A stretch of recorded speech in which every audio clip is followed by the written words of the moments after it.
आपल्या संस्थेचे कार्याध्यक्ष माननीय श्री एकनाथराव शेटे सर, सचिव श्रीमान पाटील, अन्य पदाधिकारी, आपल्या शिक्षक सेवक संस्थेचे अध्यक्ष, सचिव, खजिनदार, अन्य पदाधिकारी आणि शिक्षक बंधू भगिनींनो, या संस्थेत यावंसं का वाटतं याचं एक उत्तर माझा परिचय करून देताना सांगितलं. आणि सुदैवाने ही संस्था सुरू झाली त्यावेळेला मी फार लहान नव्हतो, समजत्या वयाचा होतो. त्यामुळे या मंडळींनी किती कष्ट घेऊन ही शाळा सुरू केली हे मला त्या वयात सुद्धा समजत होतं. आणि आता त्याच्यापैकी मला असं वाटतं बहुतेक शेटे सर हे एकटेच त्याचे साक्षीदार आहेत. आता इथे आल्यानंतर 4000 पेक्षा जास्त विद्यार्थी या कॅम्पसमध्ये असतात. इंग्लिश मिडियमची शाळा आहे, मराठी मिडियमची शाळा आहे, एक ज्युनियर कॉलेज आहे, एक सिनियर कॉलेज आहे, पलीकडे आणखीन एक कॅम्पस आहे. हे सगळं बघून स्वाभाविकपणे खूप आनंद होतोच. हे एक कारण आहे. आणि दुसरं कारण, इथले सगळे पदाधिकारी जितक्या प्रेमाने स्वागत करतात आणि प्रेम असल्यामुळे जितका मोठा परिचय करून देतात, त्यामुळे पण यावंसं वाटतं. आजच्या या सेवक पतसंस्थेच्या वार्षिक सभेमध्ये असं एखादं विषय मांडणीचं सत्र ठेवावं ही सुद्धा चांगली कल्पना आहे. आणि मला वाटतं कोविडच्या अगोदर पण मी एकदा आलो होतो. त्या वरच्या हॉलमध्ये आपण थोडासा संवाद केला होता. आजही मला पुन्हा ही संधी दिली त्याबद्दल मी संयोजकांचे आभार मानतो. माझा लांबलचक परिचय करून दिला त्याही बद्दल आभार मानतो. आणि थोडं काही माझ्या मनात जे आहे ते आपल्याशी बोलायचा प्रयत्न करतो. आपल्यापैकी बरेचसे जण शिक्षक आहेत आणि शिक्षक म्हणून आपण काही वर्ष काम करतोय. माझ्या परिचयात पण आलं की मी पण शिक्षक आहे. मी जवळजवळ 30 वर्ष महाविद्यालयात शिकवलं. त्यामुळे तुम्ही आणि मी वेगळं नाही आहे. आता मी जे जे बोलणार आहे ते सगळं माझ्यासह सगळ्यांना लागू आहे. जरा आपण आपल्याला विचारूया की मी शिक्षक का झालो किंवा कसा झालो. मला वाटतं प्रत्येकाची केस वेगळी असेल. काही जण असे असतील की ज्यांनी ठरवलंच होतं की मला शिक्षकच व्हायचं. असे काही जण असतील. प्रत्येक जण काहीतरी ठरवत असतो आपल्या करिअरबद्दल. आणि हे आपणही आपल्या शाळेतल्या विद्यार्थ्यांना विचारत असतो की तू मोठा झाल्यावर काय होणार. तेव्हा काही जणांनी ठरवलं असेल की मला शिक्षकच व्हायचं आहे. आणि त्यांचं नशीब असं चांगलं आहे की त्यांनी जे ठरवलं ते त्यांना करता आलं. बऱ्याच वेळेला हेही शक्य होत नाही. आपण ठरवतो भलतंच आणि घडतं भलतंच. असा एक वर्ग असेल, अशी एक कॅटेगरी असेल. दुसरी एक कॅटेगरी अशी असेल की परिस्थिती अशी निर्माण झाली, घरची असेल, आर्थिक असेल, की आपल्याला शिक्षक हा पेशा स्वीकारावा लागला. असे काही जण असतील. काही जण असे असतील की पुढे असं होत गेलं की ह्या प्रोफेशनबद्दल आकर्षण वाटायला लागलं. आधी ठरवलं नव्हतं पण नंतर असं वाटायला लागलं की हे चांगलं प्रोफेशन आहे, हरकत नाही इकडे जायला, म्हणून काही आले असतील. आणि एक शेवटची कॅटेगरी आहे जी मला वाटतं सांगायला पाहिजे का नको, पण बाहेरचे लोक आपल्याबद्दल असं म्हणतात काहीच जमलं नाही म्हणून शिक्षक झाले. कुठल्याही कॅटेगरीत आपण का असेना पण आपण शिक्षक आहोत. आता त्या पेशात आलेलो आहोत, तो पेशा स्वीकारला आहे. आणि त्याला जर आपण करिअर असं नाव दिलं तर मग आपला त्याच्याकडे बघायचा दृष्टिकोन बदलू शकतो. आपण जर नोकरी म्हणून नाव दिलं, उपजीविकेचं साधन म्हणून नाव दिलं, पोट भरायचा मार्ग म्हणून नाव दिलं, तर आपला दृष्टिकोन बदलू शकतो. पण माझं हे जीवनातलं करिअर आहे. मी शिक्षक म्हणून 30, 32, 35 जे काही आपल्याला वर्ष मिळतील तितकं वर्ष शिक्षक म्हणून राहिलोय. हे माझं करिअर म्हणून आहे असा जर विचार केला तर मला असं वाटतं की आपला सगळा दृष्टिकोनच बदलून जाईल. काही गोष्टी अशा असतात ज्या आपल्याला करायच्याच असतात, त्या टाळताच येत नाहीत. अगदी घरातलं सोपं उदाहरण द्यायचं झालं तर एखाद्या घरामध्ये सिनियर व्यक्ती असते आणि आता ती घराचा एक पार्ट अँड पार्सल असते. त्यांनी त्या कुटुंबासाठी बरंच काही केलेलं असतं आणि आता ज्येष्ठत्व आल्यामुळे, वृद्धत्व आल्यामुळे काही मर्यादा आलेल्या असतात आणि मग तरुण मंडळींना त्यांना सामावून घ्यायला लागतं. आता ही अटळ गोष्ट आहे, तुम्ही टाळू तर शकत नाही, टाळायची इच्छा पण नाही. काही गोष्टी कराव्या तर लागतात. म्हणजे आता कसं झालं, हे आहे हे नक्की आहे, हे निभवायचं आहे हे पण नक्की आहे, आपल्यालाच निभवायचं आहे हे पण नक्की आहे. मग आपला रिस्पॉन्स कसा? मग मी सारखं त्या सासू सासऱ्यांवर, आई वडिलांवर रागवत, चिडत, कटकट करत ते निभावणार का? आता हे आहेच, it's a part of my life. तर मग मी त्याच्याशी हसत खेळत तोंड देणार. हे आपल्या दृष्टिकोनावर अवलंबून आहे. करायचं हे जर नक्की आहे तर मग चॉईस आपला आहे की नाही? आपण ते कसं करायचं हा चॉईस आपला आहे. सुटका नाहीये हे नक्की आहे. त्याच्यात इथे काय जोडलं गेलंय? आपण स्वीकारलंय हे आणखीन जोडलं गेलंय.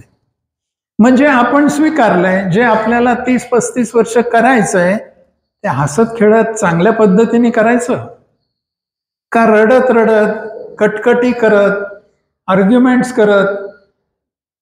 करत राहायचं? हा आपल्याला दिलेला चॉईस आहे.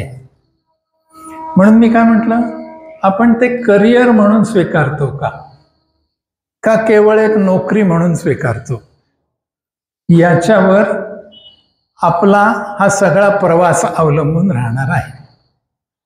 आणि माझा तर अनुभव असा आहे, 2 प्रोफेशन्स अशी आहेत की जी इतर प्रोफेशन्सपेक्षा खूप वेगळी आहे. त्यातलं एक प्रोफेशन म्हणजे डॉक्टरचं आहे.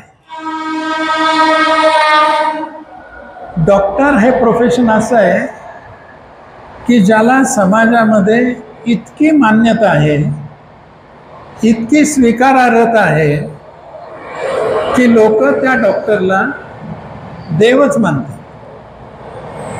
एखादा पेशंट बरा झाला की त्याची प्रतिक्रिया बघा काय असते, आपली पण काय असते. आपण हेच म्हणतो, डॉक्टर तुम्ही होतात म्हणून मी वाचलो. हे एक प्रोफेशन असं आहे की ज्याला समाजामध्ये खूप मोठी मान्यता आहे. आणि मला असं वाटतं दुसरं प्रोफेशन जे आहे ते तुमचं आणि माझं आहे, ज्याला समाजामध्ये प्रचंड मोठी मान्यता आहे. आणि तो अनुभव माझी खात्री आहे तुमच्यापैकी प्रत्येकाने केव्हा तरी घेतलेला आहे. कुठेतरी असा प्रसंग घडतो की ज्या वेळेला आपल्याला वाटतं अरे मी केवळ शिक्षक आहे म्हणून हे शक्य झालं, नाही तर हे शक्य झालं नसतं. विद्यार्थ्यांच्या प्रतिक्रिया असतील, पालकांच्या प्रतिक्रिया असतील, एखाद्या प्रसंगात यांच्यापैकी कोणीतरी उभा राहिलेला असेल आणि मग आपल्याला असं वाटतं की हे एखाद्या इंजिनियरच्या वाट्याला येणार नाही, हे आपल्याच शिक्षक म्हणून आपल्या वाट्याला येऊ शकतं. असा हा प्रोफेशन आहे. त्यामुळे मग ह्या प्रोफेशनमध्ये आपल्याला जर करिअर म्हणून करायचं असलं आणि समाजाचा आपल्याकडे बघण्याचा दृष्टिकोन असा असला तर मग आपला दृष्टिकोन काय असला पाहिजे? ज्या योगे आपल्या कार्यकाळामध्ये सुद्धा आणि कार्यकाळ समाप्तीच्या वेळेला सुद्धा आपल्याला समाधान मिळालं पाहिजे. पगार तर मिळणारच आहे, तो तर आपला हक्कच आहे. पेन्शन पण लागू असेल ज्यांना त्यांना मिळणारच आहे, तोही हक्कच आहे. याच्यापेक्षा वेगळं आणि अधिक काय मिळणार आहे आपल्याला? तर ते समाधान मिळणार आहे. आणि हे समाधान आपण करत असलेलं कामच फक्त वेगळ्या दृष्टिकोनातनं केलं तर आपल्याला मिळणार आहे. मला एक प्रसंग आठवतो. आमचे एक सर होते, वय झालं, ज्येष्ठ होते, आणि त्यांना जीवन गौरव पुरस्कार द्यायचं ठरलं. एका संस्थेने तो कार्यक्रम आयोजित केला. खूप हुशार माणूस, खूप कष्टाळू माणूस आणि खूप प्रेमळ माणूस. त्यामुळे त्यांच्या सत्कार समारंभाला चांगल्यापैकी मंडळी आलेली होती. सत्कार समारंभाच्या आधीची भाषणं वगैरे सगळी झाली आणि नंतर त्यांचा मुख्य म्हणजे सत्कार सोहळा सुरू करायची वेळ आली. 80-82 वर्षाचे ते त्यावेळेला होते. त्यांनी संयोजकांना एकच प्रश्न विचारला, मी काही 4-5 जणांना प्रेक्षकातनं इथे स्टेजवर बोलवू का? संयोजकांनी तात्काळ होकार दिला आणि मग त्यांनी एक 4-5 जणांची नावं घेतली आणि त्यांना स्टेजवर बोलवलं. सत्कार सुरू झाल्यावर ते म्हणाले, हे सगळं जे काही तुम्ही माझा सत्कार करता आहे, हा सत्कार अशा विद्यार्थ्यांच्यामुळे माझा सत्कार आहे. म्हणजे माझं मोठेपण कशात आहे? तर माझे विद्यार्थी मोठे झाले म्हणून मला तुम्ही आज मोठं म्हणताय. अन्यथा मला कोणी जीवन गौरव दिला असता. माझ्या जीवनाचा गौरव कशामुळे आहे? तर माझ्या शिक्षकी काळामध्ये मी काही असे विद्यार्थी घडवले जे आत्ता तुमच्या समोर उभे आहे आणि ज्यांना आज समाजात मान्यता आहे. त्यामुळे मला जीवन गौरव पुरस्कार मिळत आहे. मला असं वाटतं की हा दृष्टिकोन त्या शिक्षकांचा होता म्हणून त्यांनी आयुष्यभर तसं शिकवलं. त्यांना तेव्हा माहिती होतं का हो की मला जीवन गौरव मिळणार आहे आणि त्यावेळेला मी या विद्यार्थ्यांना इथे बोलवीन. तेही इतके मोठे झालेले विद्यार्थी होते की ज्यांना समाजात खूप मोठी मान्यता होती. शिक्षक आपण आहोत, शिकवण्याचं काम आपण करतोच आहोत, तिथं आपली ड्युटी आहे, कर्तव्य आहे. या काळामध्ये एक 2-3 गोष्टी अशा असतात. त्यातली सगळ्यात पहिली गोष्ट अशी असते, आपण ज्यांना शिकवत असतो ते आपल्यापेक्षा खूप लहान असतात आणि खूप आपल्यापेक्षा अज्ञानी असतात. अशा विद्यार्थ्यांच्या समोर आपण शिकवतो, आपण खूप चांगलं शिकवतो, त्या मुलांनाही ते खूप आवडतं आणि मुलांच्या स्वभावाप्रमाणे त्यांच्यासाठी शिक्षक हा देव असतो. म्हणजे घरात आई वडिलांनी जरी सांगितलं तरी मुलगा किंवा मुलगी सांगते काय, आमच्या टीचरनी असं सांगितलेलं नाही, त्यामुळे तुम्ही सांगता ते चूक आहे. इतका विश्वास, भरोसा हा आपल्या शिक्षक या माणसावर असतो.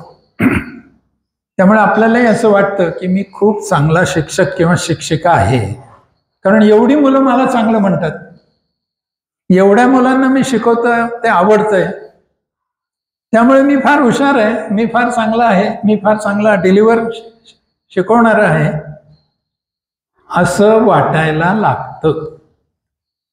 कारण त्या मुलांच्या बरोबर आपलं विश्व सुद्धा लहान होत जातं. आणि मग ज्याला म्हणतात ना सेल्फ सॅटिस्फॅक्शन, आपण स्वतःतच रमायला लागतो. आणि हा फार मोठा धोका आहे शिक्षकाच्या करिअरसाठी. कारण आपल्या पुढे बसणारे जे आहेत ना, त्यांना काहीच माहिती नाहीये ना, त्यांना विषय पण माहिती नाही, जग तर फार लांब राहिलं, काहीच माहिती नाहीये. त्यामुळे आपण जे सांगतो ते सगळंच त्यांना नवीन असतं. आणि आपल्यात जर ती सांगायची कला असली तर मग काय विचारायलाच नको, ते मुलं तर आपल्यावर भाळून जातात. धोका आपल्यासाठी काय आहे? आपल्यासाठी धोका हा आहे की मग आपण तेवढ्याच चौकटीत राहायला लागतो. आपल्याला असं वाटायला लागतं की मी म्हणजे थोडं ग्राम्य भाषेत सांगायचं तर लय भारी. त्यामुळे 2-3 गोष्टींची काळजी करणं भाग आहे. सगळ्यात पहिली गोष्टीची काळजी काय केली पाहिजे? मी शिक्षक असेपर्यंत मी काहीतरी शिकत राहिलं पाहिजे. हे बोधवाक्य म्हणून नाही सांगत आम्ही. प्रत्येक जण हा अजन्म विद्यार्थी असतोय, लिहायला ठीक आहे. असतो का खरंच? अशी इच्छा असते का खरंच? आणि शिकणं, सतत शिकणं, काही तर मिनिमम क्वालिफिकेशन असल्याशिवाय शिक्षकच होता येत नाही ना. उदाहरणार्थ तुम्ही BSc BEd पाहिजे, BA BEd पाहिजे, DEd झालेलं असलं पाहिजे वगैरे.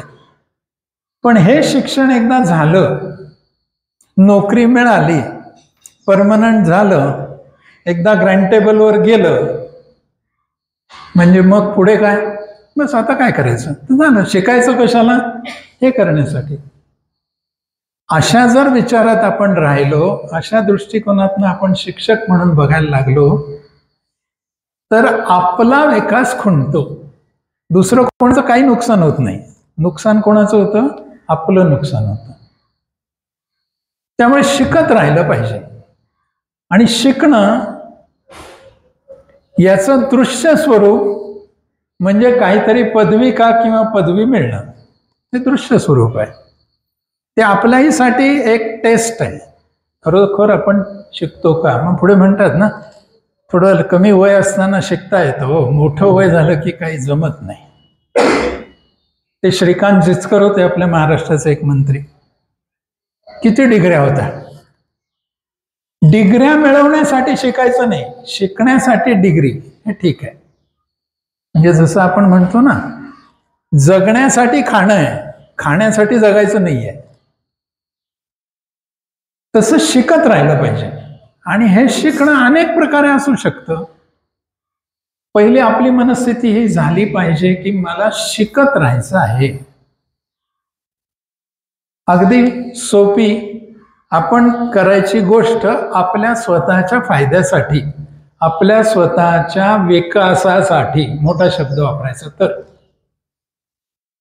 बऱ्याच शिक्षकांची मानसिकता अशी होऊन जाते, आता आम्ही दुसऱ्याला विकसित करणार आहोत.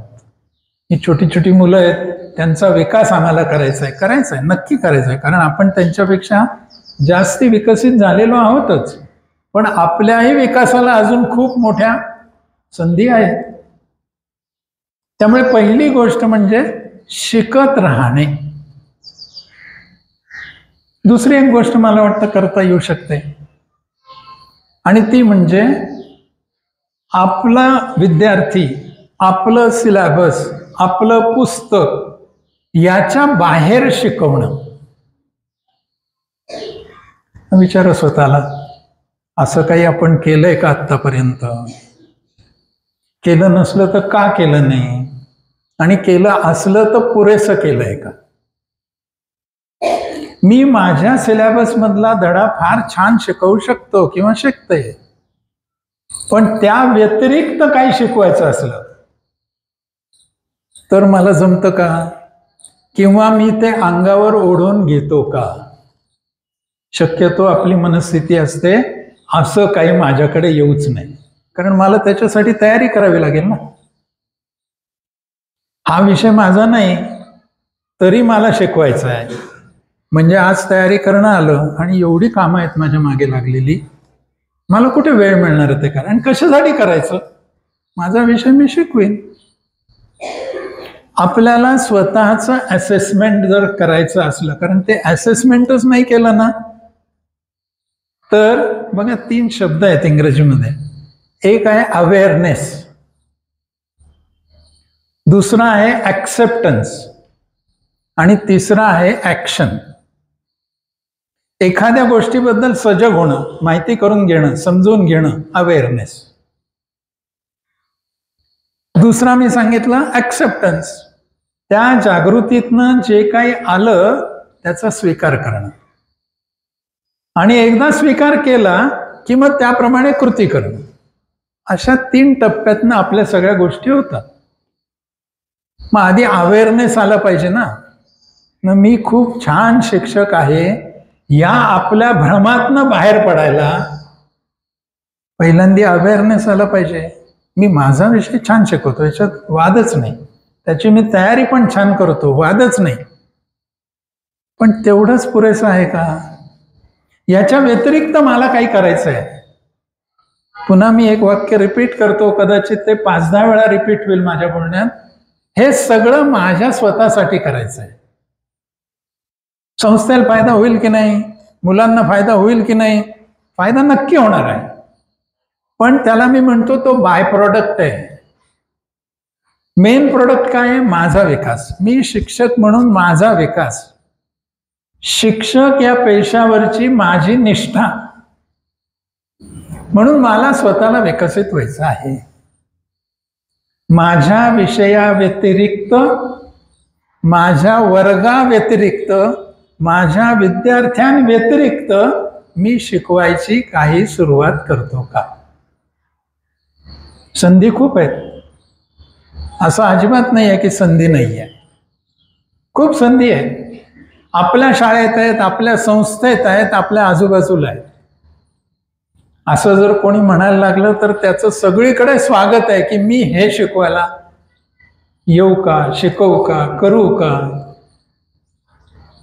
त्यामुळे दुसरी गोष्ट महत्वाची मला असं वाटते, आपल्या विषयाव्यतिरिक्त, आपल्या विद्यार्थ्यांव्यतिरिक्त इतर काहीतरी शिकवणं. आपल्या नाशिकमध्येच एक प्राध्यापक आहेत, चांगला माणूस आहे, हुशार आहे, कष्टाळू आहे. त्याची कीर्ती गेली IIT पवईपर्यंत. आणि तिथल्या एका प्राध्यापकाने त्यांना निमंत्रण दिलं की आमच्या IITत येऊन तुम्ही शिकवाल का? आता IIT कशासाठी प्रसिद्ध आहे आपल्या सगळ्यांना माहिती आहे. अत्यंत हुशार मुलं, अत्यंत इनोव्हेटिव्ह टीचिंग, एक परंपरा आहे IITला. तिथे शिकवायला त्यांना बोलवलं. करा कल्पना, आपल्यापैकी कोणाला म्हटलं उद्या IITत या आणि शिकवा, आपली पहिली रिॲक्शन काय होईल? काही जणांची होईल येस मी करीन तयारी, जाईन, संधी आहे, अशी होईल. काही जणांची बापरे त्या IITत मी. दोन टोकाचे अप्रोच. मी जे दृष्टिकोन हा शब्द सारखा वापरतोय, आपला दृष्टिकोन काय? मला जर IITत शिकवायला जाण्याची संधी मिळतेय, गेस्ट लेक्चर म्हणून मला जर बोलवलंय, माझं एका अर्थाने रेकग्निशन आहे, मला ही चांगली अपॉर्च्युनिटी आहे. तो प्राध्यापक म्हणाला येईल. मग ह्या शिक्षकांनी सांगितलं, तिकडनं जो बोलवत होता त्यांनी, तुमचा विषय सांगा, काय विषय शिकवाल? म्हणजे मराठी, हिंदी, इंग्लिश वगैरे नाही, तुम्ही ज्या टॉपिकवर बोलणार आहात तो टॉपिक सांगा. त्यांनी काहीतरी XYZ टॉपिक सांगितला. तो आलेला IITचा प्रोफेसर जरा 1-2 मिनिटं शांत बसला. आता या प्राध्यापकाला वाटलं काय हा विषय काही त्यांना पटलेला दिसत नाही फारसा, म्हणून त्यांनी विचारलं काय झालं. तो म्हणाला की विषय छान आहे, पण या विषयावर आमच्याकडे आत्तापर्यंत 3 एक्सपर्ट्स येऊन गेले आणि त्यांनी याच विषयावर 1.5 तासाचं सेशन घेतलंय. म्हणून मला आता असा जरा प्रश्न पडला की पुन्हा त्याच टॉपिकवर 4था गेस्ट स्पीकर, आणि म्हणून मी थोडा गप्प बसलो. दुसरं एक कारण आहे म्हणाला, आमच्या IITत एक पद्धत आहे. आता हे तुमचं भाषण जर ठरलं तर आम्ही तिथे नोटीस बोर्डावर लावतो, हा माणूस येणार आहे, त्याचा थोडक्यात परिचय असतो, हा टॉपिक घेणार आहे, या दिवशी आहे, इतक्या वाजता आहे, अटेंडन्स इज कंपल्सरी, असं आम्ही लिहितो. या प्राध्यापकाला कळत नाही की हे सांगून म्हणजे काय, याच्यातनं काय सुचवायचं याला. पण म्हणे आमच्याकडे एक असतं की सगळ्यांनी अटेंड करणं कंपल्सरी आहे, येणं आवश्यक आहे, आल्यावर थांबणं कंपल्सरी नाहीये. मला वाटतं समजतंय तुम्हाला मी काय सांगतो. आल्यावर थांबणं कंपल्सरी नाहीये. त्या मुलांना आम्ही तो विषय आधी दिलेला असतो 8 दिवस, त्यामुळे ही मुलं स्वतः त्याचा अभ्यास आधी करून येतात. मग हे भाषणाला बसतात मुलं. पुढे 10 मिनिटानंतर त्यांना जर असं वाटलं की आम्हाला याच्यात काहीच मिळत नाहीये तर ते जाऊ शकतात. त्यांना ती परवानगी असते. म्हणून मला आणखीन काळजी आहे की आता 3 जणांनी ऑलरेडी सांगून झालंय, 3 वेळा हा विषय मुलांना देऊन झालाय, 3 वेळा मुलांनी अभ्यास केलाय, आता पुन्हा हाच विषय दिला आणि ही जर सूट असली, कोणती सूट, 10 मिनिटांनी तुम्ही जाऊ शकता, तर काय होईल? करा कल्पना, हे तुमच्या बाबतीत घडत आहे. तुम्ही काय उत्तर द्याल, कसे रिॲक्ट व्हाल? कदाचित म्हणाल थांबा थांबा मी विषय बदलतो. त्या प्राध्यापकाने सांगितलं काही हरकत नाही, मी ह्याच विषयावर बोलीन. गेली मुलं तर गेली. I take this as a challenge, असं त्या शिक्षकांनी सांगितलं. फार तर बरं काय होईल, मुलं निघून जातील. आणखीन काय होईल, पुन्हा तुम्ही मला बोलवणार नाही. याच्यापेक्षा काय होणार आहे? आणि तिथे ते IIT मध्ये थोडीच नाशिकमधल्या लोकांना कळणार आहे की मला बोलवलं होतं सगळी मुलं निघून गेली. मी ह्याच विषयावर बोलीन. तुमचं हे सगळं मला तुम्ही सांगितलं याबद्दल आभार. मी ह्याच विषयावर बोलीन. कल्पना करा, तो प्राध्यापक तिथे गेला, या सगळ्या कंडिशन्स जशाच्या तशा तिथे होत्या, आणि तुम्हाला ऐकून खूप बरं वाटेल, त्या प्राध्यापकाचं 1.25 तासाचं सेशन एकही विद्यार्थी न हलता झाला. याला म्हणतात शिक्षक, याला म्हणतात संधीचं सोनं करणं, याला म्हणतात सेल्फ असेसमेंट आणि सेल्फ कॉन्फिडन्स. एक तर IITत जाऊच कशाला, मला काय करायचंय तिथे जाऊन, इथून विचार करणारी मंडळी असू शकतात. ते मला ही आलेली संधी आहे, माझ्या पुढे एक आव्हान या प्राध्यापकांनी उभं केलेलं आहे, मला ते पेलायचं आहे. I have to see to what extent I am able to compete. IIT मधल्या शिक्षकांना काही 2 शिंग जास्ती नाही आहेत ना, आपल्यासारखे शिक्षक आहेत ते. फक्त एवढंच आहे, त्यांना IITत शिकवायची संधी मिळाली.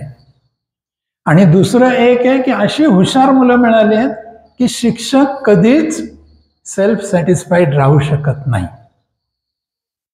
म्हणून बाहेर जाणं, आपल्या विद्यार्थ्यांच्या पलीकडे जाणं, आपल्या सिलेबसच्या पलीकडे जाणं, आपल्या विषयाच्या किंवा आपल्या धड्याच्या पलीकडे जाणं, ही एक दुसरी गोष्ट आपल्याला केली तर आपल्या विकासात आपण भर घालू शकतो. आणि अशा संधी सुद्धा सर्वदूर उपलब्ध आहेत. आपण जर म्हटलं एखाद्या शाळेला की तुमच्या शाळेत मी येऊन, तुम्हाला माहिती असेल इथं जनकल्याण रक्तपेढी आहे, जनकल्याण रक्तपेढीतल्या काही कार्यकर्त्यांनी फिरती प्रयोगशाळा असा उपक्रम 8-10 वर्ष चालवलाय. ज्या शाळांमध्ये प्रयोगशाळा नाहीये आणि सायन्सचे प्रयोग करायचे, अशा विद्यार्थ्यांसाठी ते इथून गाडीमध्ये सगळी प्रयोगशाळा टाकून त्या ठिकाणी जाऊन शनिवार रविवार शिकवत होते. कोणी सांगितलं होतं त्यांना हे करायला? काहीतरी माझ्यापेक्षा, माझ्या शाळेच्या ड्युटीपेक्षा अधिक वेगळं. कशासाठी?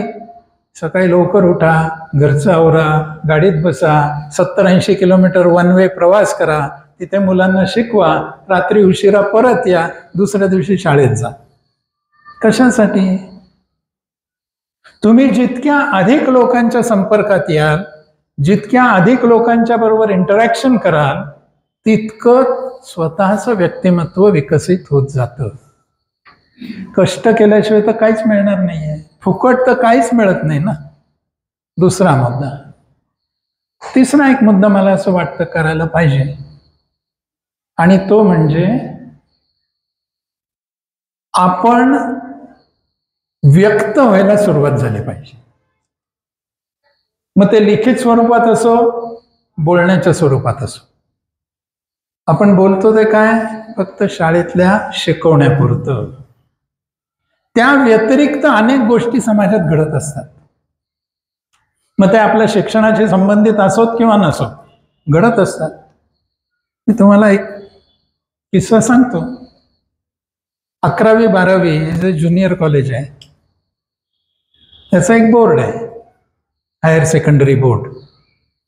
सेकंडरी अँड हायर सेकंडरी तुम्हाला सगळ्यांना माहिती आहे. त्याच्यात जवळपास 13 वर्ष मी कोऑर्डिनेटर म्हणून काम करत होतो.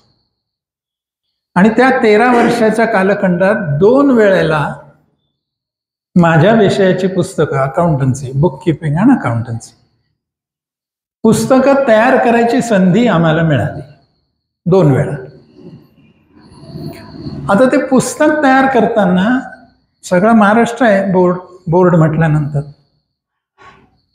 त्यामुळे महाराष्ट्रातल्या वेगवेगळ्या जिल्ह्यातल्या शिक्षकांना सामावून घेऊन असं ते पुस्तक लिहायचं असतं. मला वाटतं तुमच्यापैकी काही जणांनी तो अनुभवही घेतला असेल, पाठ्यपुस्तकं कशी तयार होतात. आता हे ज्या वेळेला आलं आणि आम्ही काही 5-50 लोक आयडेंटिफाय केले, त्यांना मीटिंगसाठी बोलवलं. सिलेबस बदलायचं म्हटल्यावर सगळ्यात मोठा रेजिस्टन्स कोणाचा असतो?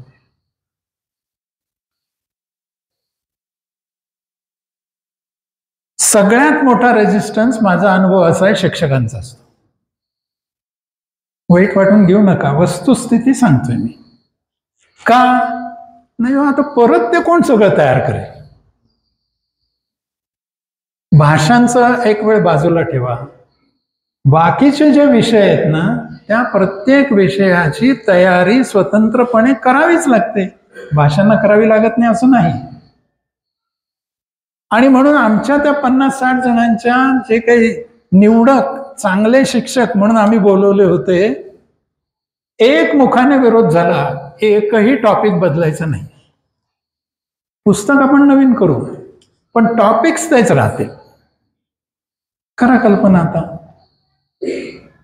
म्हणजे पहिलं काय करायला लागलं, माझा विषय अकाउंटन्सी, आणि त्यामुळे आता अकाउंटन्सीमध्ये इतके बदल घडत आहेत. बेसिक प्रिन्सिपल्स तीच राहिले आहेत, पण त्याचं इम्प्लिमेंटेशन ज्याला आपण म्हणतो, इतके बदल झालेले आहेत.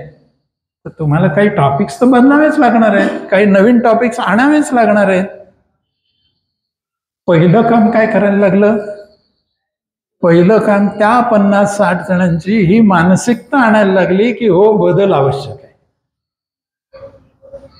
किती मीटिंग्स गेल्या आणि बदल अपेक्षित आहे याच्यावर एकमत झाल्याशिवाय आम्हाला पुढे जाता येत नाही. ते झाल्यानंतर मग आता कोणते टॉपिक गाळायचे आणि कोणते टॉपिक आणायचे याच्यावर चर्चा सुरू झाली. आणि मग काही 2-3 नवीन टॉपिकची नावं लिहिली, सांगितली, चर्चेला घेतली की पहिली रिॲक्शन, नाही हे नको, हे नको. काय ते सुचवायला काही नाही, कारण काही घेतलं तरी नवीनच असणार ना. या सगळ्या दिव्यातनं पार पडत आम्ही ते एक सिलेबस फायनल केला सर्वानुमते. आणि मग जो तो आपापल्या गावी गेला. एवढा मोठा महाराष्ट्र आहे आणि त्याच्यात थोडं लाईट सेन्समध्ये घ्या, शब्दशः घेऊ नका.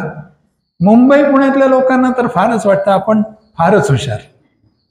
त्यामुळे हा नाशिकचा कोऑर्डिनेटर आहे, तो आम्हाला काही शिकवतो, हे तर स्वीकारणं फारच अवघड. हे सगळे आपापल्या गावी परत गेले आणि मग तिथून प्रतिक्रिया सुरू झाल्या बोर्डाकडे. तिथून कॉरेस्पॉन्डन्स सुरू झाला की असं समजतं की या सिलेबसमध्ये बदल होणार आहेत आणि हे टॉपिक्स नवीन येणार आहेत आणि हे टॉपिक्स मुलांच्या आकलन शक्तीच्या बाहेरचे आहेत, म्हणून हे घेऊ नयेत. हे करतंय कोण? सगळं शिक्षक करताय. त्यामुळे स्वाभाविकपणे चेअरमननी बोलवलं मला आणि विचारलं की एवढं आलंय कॉरेस्पॉन्डन्स, तुम्ही असा काय बदल करताय? आतापर्यंत तर असं कधीच झालं नाही, एवढा विरोध कधीच झाला नाही. त्यांना मी सांगितलंय असं असं आहे. ते म्हणे नका एवढं करू तुम्ही बदल, कारण असा जर बदल केला आणि एवढी रिॲक्शन आली तर आपली ती पुस्तकं वाया जातील ना सगळी. बघा काय काय मनस्थिती कशी असते. मी त्यांना एकच विनंती केली, म्हटलं आपण एक करू, ज्या ठिकाणून जास्ती विरोध आलाय त्या ठिकाणी आपण शिक्षकांचा मेळावा घेऊ आणि त्या मेळाव्यामध्ये आपण जे नवीन 2 टॉपिक्स आणतो आहोत त्या टॉपिकचा एक सत्र घेऊ. त्या सत्रामध्ये त्या शिक्षकांना जर कॉन्फिडन्स आला की हे मुलांच्या आकलन शक्तीत बसतं, कारण ऑब्जेक्शन काय आहे? मुलांची आकलन शक्ती. असं जर शिक्षकांना वाटलं की हे मुलांच्या आकलन शक्तीत बसतंय आणि त्यांनी जर होकार दिला मग चालेल म्हणाले, मग काय हरकत नाही. इथपर्यंत झालं. पुढे काय केलं? मग आमचा जो काही ग्रुप होता नेमलेला बोर्डानी, त्यांच्या पुढे हा विषय ठेवला की आता आपण जायचंय, 2 टॉपिक्स नवीन आहेत, त्यामुळे आपल्यापैकी कोणीतरी दोघांनी ती 2 सत्र घ्यायची त्या ठिकाणी आणि तिथल्या शिक्षकांना सांगायचं, शिकवून दाखवायचं आणि हे नाही अवघड, असं होईल हे बघायचं. काय रिॲक्शन आली असेल तुम्ही कल्पना करू शकता. रिॲक्शन अशी आली, नाही नाही ते तुम्ही घ्या, तुम्ही शिकवा. कसं बघतोय आपण त्याच्याकडे.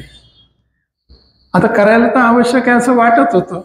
सगळ्यांनी एकमुखाने परवानगी दिली होती. ठाण्यामध्ये आम्ही ठाणे जिल्ह्याचं एकत्रीकरण केलं पहिल्यांदा. दिवसभराचं सत्र बोर्डाच्या वतीने. आणि मग चेअरमनना म्हटलं तुम्ही या उद्घाटनाला. फॉर्च्युनेटली ते चेअरमन पण असा काहीतरी प्रयोग हा माणूस करतोय म्हणून तो पण जरा सपोर्टिव्ह होता.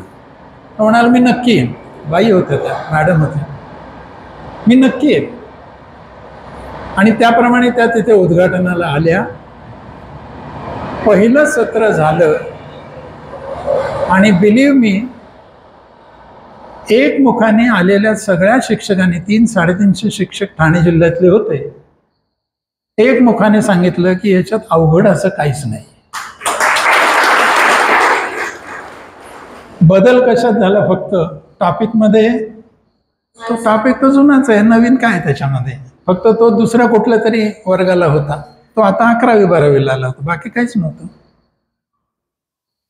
त्यामुळे आपल्या व्यतिरिक्त काहीतरी करणं, आपल्या सिलेबस व्यतिरिक्त, आपल्या पाठ्यपुस्तकाव्यतिरिक्त काहीतरी करणं आणि ते केलेलं आपण समोर मांडणं.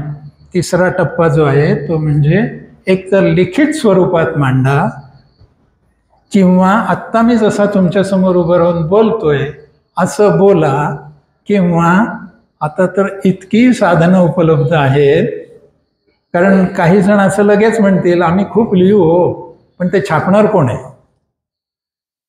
हा अगदी बरोबर प्रश्न आहे. नाशिकचा विचार केला तर आता 8-9 वर्तमानपत्र नाशिकमधून निघत आहेत आणि रोज त्यांना कमीत कमी 8 ते 10 पानं भरायचे आहेत. मी अगदी जाणीवपूर्वक सांगतोय हे. त्यांना पण गरज आहे काही चांगल्या मॅटरची. कुठून येणार आहे रोज चांगलं मॅटर? फक्त त्याला कंडिशन काय आहे? चांगल्या मॅटरची संधी आहे की नाही? साप्ताहिक आहेत, मासिक आहेत, हे सगळं सोडून द्या. आता प्रत्येकच जण म्हणायला लागला की मला लोकसत्तेत आणि महाराष्ट्र टाइम्स मध्ये छापून आलं पाहिजे. सुरुवातीला नाही होणार शक्य, पण एका विशिष्ट काळानंतर तिथून तुम्हाला फोन येतील की आमच्यासाठी लेख लिहिता का. याच्यावर तुम्ही विश्वास ठेवा. हा माझा अनुभव आहे म्हणून मी तुम्हाला सांगतो, हवेत सांगत नाही. सातत्य पाहिजे आणि चांगलं लिहिलं पाहिजे. एकदम नाही होणार, हळूहळू होईल. छोट्या वर्तमानपत्रापासून सुरुवात करू, सायम दैनिकापासून सुरुवात करू, काही बिघडत नाही ना. मला माझा विकास करायचा आहे, मी लिहायला सुरुवात करेन. प्रश्न येतो कशावर लिहायचं, किती गोष्टी घडतात त्या आजूबाजूला, त्याच्यावर लिहा. किती गोष्टी अशा आहेत, भारताचा राष्ट्रीय पक्षी कोण, कदाचित काही जणांना नाव माहिती असेल, पण तो राष्ट्रीय पक्षी का झाला, कसा झाला माहिती आहे का.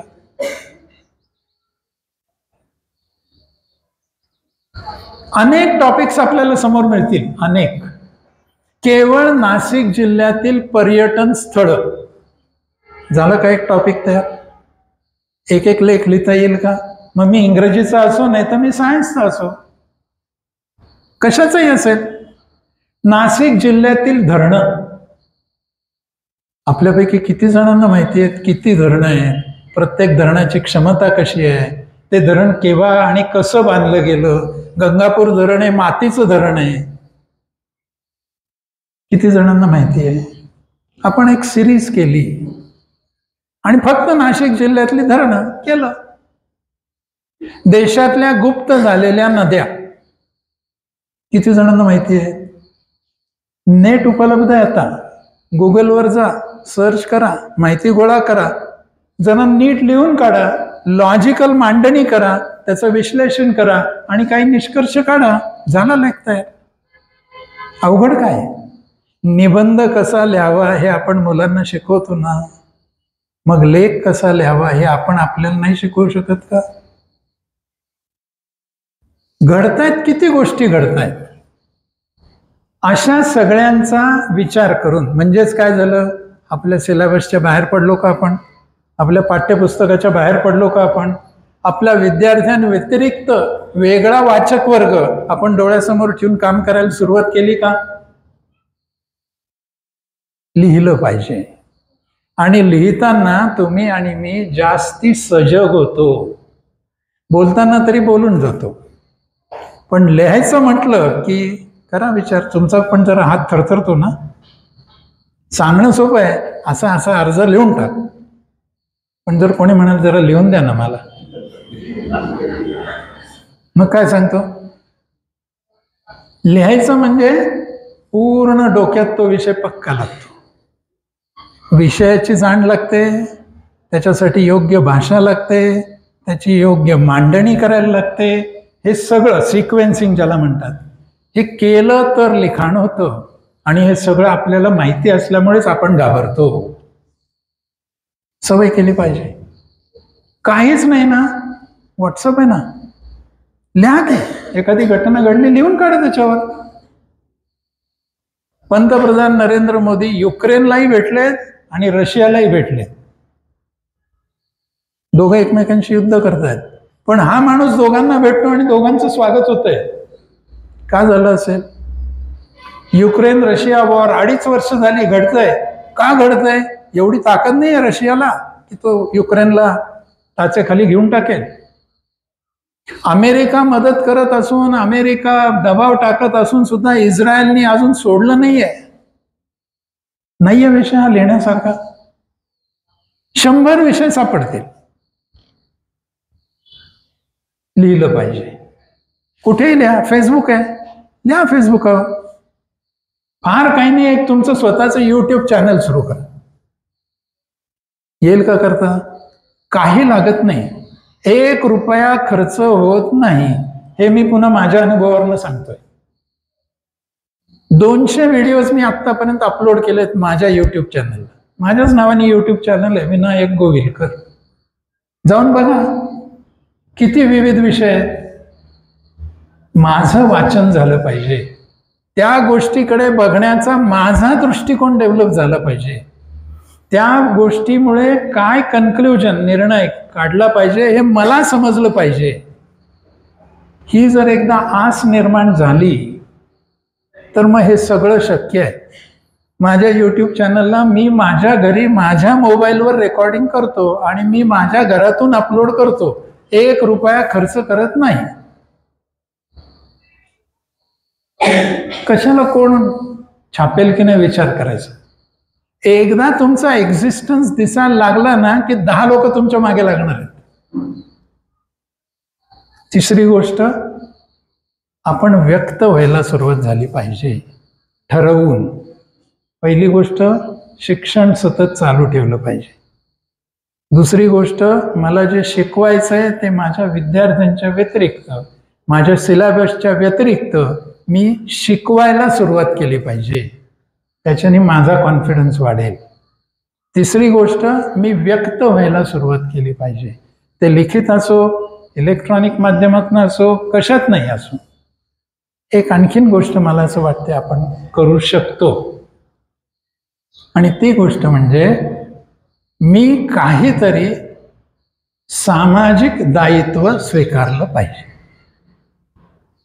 अनेक जण असे असतात, काय केलं आयुष्यभर, इथे लागलो, छान शिकवलं, खूप विद्यार्थी आहेत, दसऱ्याला आणि संक्रांतीला इतकी रांग लागते आणि निवृत्त झालो.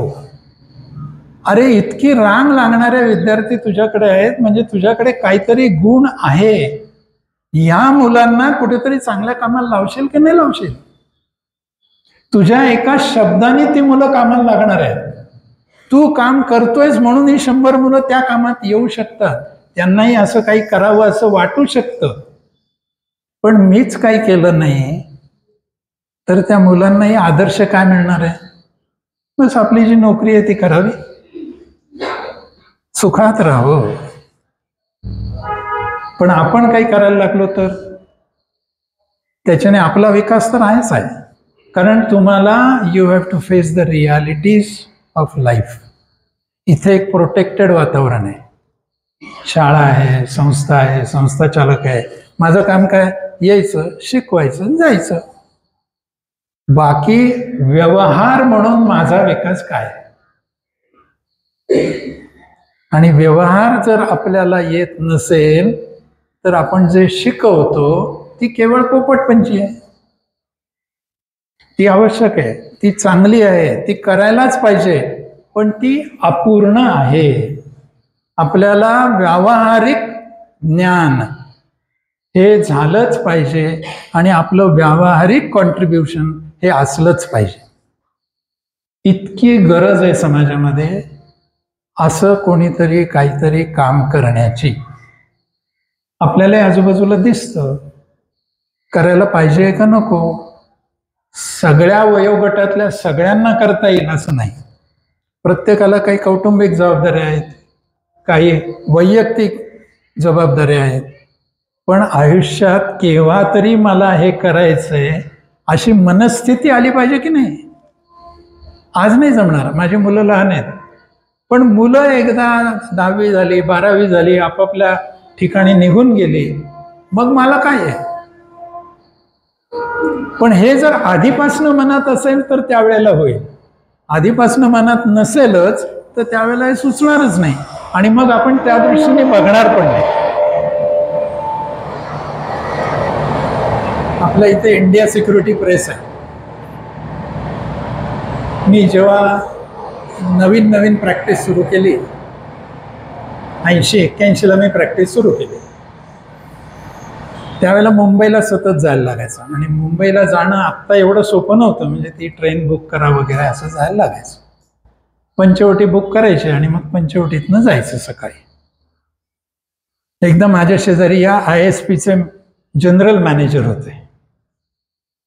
4-5 तासाचा प्रवास असल्यामुळे गप्पा सुरू झाल्या काही ना काही. आणि तुम्हाला सगळ्यांना माहिती आहे, CA म्हटलं की लोकांना जरा आर्थिक विषयावर बोलायची खूप लगेच उत्सुकता असते. त्याप्रमाणे त्यांनी सुरू केलं. आणि आर्थिक विषय म्हणजे काय? तर सामान्यपणे गुंतवणूक. याच्यापेक्षा आर्थिक विषय काय असतो असं वाटतच नाही अनेकांना. त्यामुळे त्यांनी पण सुरुवात केली. मी आता GM आहे आणि मग हे किती मोठं आहे आणि किती लोक आहेत. आता ISPची संख्या कमी झाली, पण त्यावेळेला 20-22 हजार तिथे लोक कामाला होते.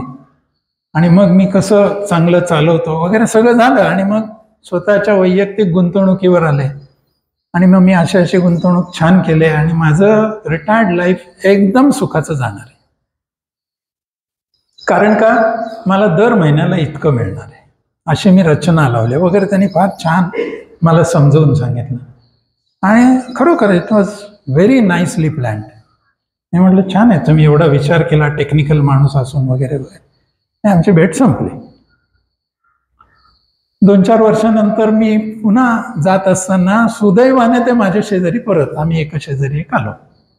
तोपर्यंत ते रिटायर होऊन 2 वर्ष झाली होती. मग गप्पा सुरू झाल्या पुन्हा. मला आठवलं की यांनी सांगितलंय मी इतकं छान फायनान्शियल प्लॅनिंग केलंय. मी त्यांना म्हटलं की तुम्हाला तर काय आता काहीच अडचण नसेल. हो म्हणाले, मला आर्थिक दृष्टीने काहीही अडचण नाही, मला पुरेशी रक्कम दर महिन्याला मिळते आणि मी एकदम सुखात. आर्थिक दृष्टीने मला अडचण नाही. 2दा-3दा आर्थिक दृष्टीने असं म्हटल्यावर माझ्या मनात आलं. मग मी त्यांना म्हटलं आर्थिक दृष्टीने अडचण नाही, मग आणखीन कुठल्या दृष्टीने अडचण आहे का? तर म्हणाले हो. काय? अहो मुलं गेली निघून, त्यांना खूप शिकवलं, त्यांनी त्यांचं करिअर करावं म्हणून मीच मदत केली. आता एक या देशात गेलाय, एक त्या देशात गेलाय, मुलीचं लग्न झालंय, आता आम्ही टिकोबी. पैशाची काळजी नाही आहे, पण हे 24 तास कसे काढायचे ही काळजी आहे. विचारच नाही केला. आता ते तर रिटायर झाल्यानंतर मुलं गेली होती. अनेकांच्या बाबतीत आता काय आहे, तुमच्या रिटायरमेंटला 10-12 वर्ष असतानाच मुलं निघून गेलेली असतात आणि आधी असं वाटत असतं बस आता आपल्याला पाहिजे तसं जगता येईल. पण मला सांगा, किती दिवस? काहीच जर समोर काम नसेल, मिशन नसेल, तर ते जगणं कंटाळवाणं व्हायला लागतं. हे केव्हा तरी आत्तापासून डोक्यात ठेवलं पाहिजे का नको? आणि मग आपण 60-65 वर्षाचे झालो, 4 व्याधी लागल्या, हातापायाने होत नाही, अशा वेळेला जर म्हटलं मी येतो आता सामाजिक काम करायला, कोणी स्वीकारेल का तुम्हाला? कुठून सुरुवात करायला लागेल? आधीपासून सुरुवात करायला लागेल. आपण ज्या वेळेला धडधाकट आहोत, आपली बुद्धी शाबूत आहे, आपलं शरीर काम करतंय, आपलं मन त्याच्यात गुंतलंय, अशा वेळेला जर कामाला सुरुवात केली तर त्या कालावधीमध्ये आपणही काही ना काहीतरी कॉन्ट्रीब्यूट करत करत करत करत रिटायरमेंटला अशा एखाद्या स्टेजला येऊ शकतो की ज्या वेळेला 4 नवीन लोकांना आपण काही प्रेरणा पण देऊ शकतो. त्यामुळे काही ना काहीतरी काम आपण स्वतःहून ओढवून घेणं. सामाजिक काम करणाऱ्या मंडळींना अशी माणसं हवीच आहेत. त्यामुळे कुठे शोधायचं अशी काळजी अजिबात करू नका. आणि तुम्ही तर अशा संस्थेत आहात की ज्याच्याशी संबंधित अनेक कार्यकर्ते असं सामाजिक काम करतायत. आपल्याला हे कळलं पाहिजे की हे माझ्या विकासासाठी आहे, हे दुसऱ्या कोणासाठी आहे म्हणून करायला लागलो की मग आपला जरा भाव बदलतो. उपकाराची आपली कल्पना सुरू व्हायला लागते. पण हे मी माझ्यासाठी करतो आहे, हे जर का एकदा डोक्यात बसलं, त्याला मी शब्द वापरतो आत्मलक्षी. काही गोष्टी आपण बाह्यलक्षी म्हणून करतो, काही गोष्टी आपण आत्मलक्षी म्हणून करतो, म्हणजे आपल्यासाठी. सगळ्यांनी अनुभव घेतला असेल, ज्या वयात आता आपण आहोत, प्रत्येकाकडे छोटं बाळ असेल किंवा अनुभव घेऊन झाला असेल. जरा ऑब्झर्व केलं असलं तर तुम्हाला एक गोष्ट लक्षात येईल बघा. ते आधी रांगतं, मग धरून उभं राहायला लागतं, मग धरून धरून पळायला लागतं आणि पळता पळता पडतं, अनेकदा पडतं. सगळ्यांनी अनुभव घेतला. जरा कुठेतरी असं बाजूला राहून, त्याला दिसणार नाही अशा ह्याच्यात उभं राहून ऑब्झर्व करा. केलंही असेल. खेळता खेळता ते बाळ पडलं, सगळ्यात पहिल्यांदा ते छोटं मूल काय करतं? सगळ्यात पहिल्यांदा माझं ऑब्झर्वेशन असं आहे की ते आजूबाजूला बघतं.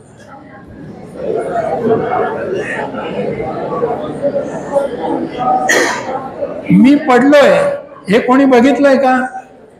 मला लागलंय हे कोणीतरी बघितलंय का? आणि जर बघितलं असलं तर भोकाड पसरतं. आणि बघितलं नसलं असं त्याला वाटलं तर ते पुन्हा असं असं करतं, खेळायला लागतं. भोकाड पसरणं हे बाह्य लक्ष्य आहे आणि पुन्हा खेळायला लागणं हे आत्मलक्ष्य आहे.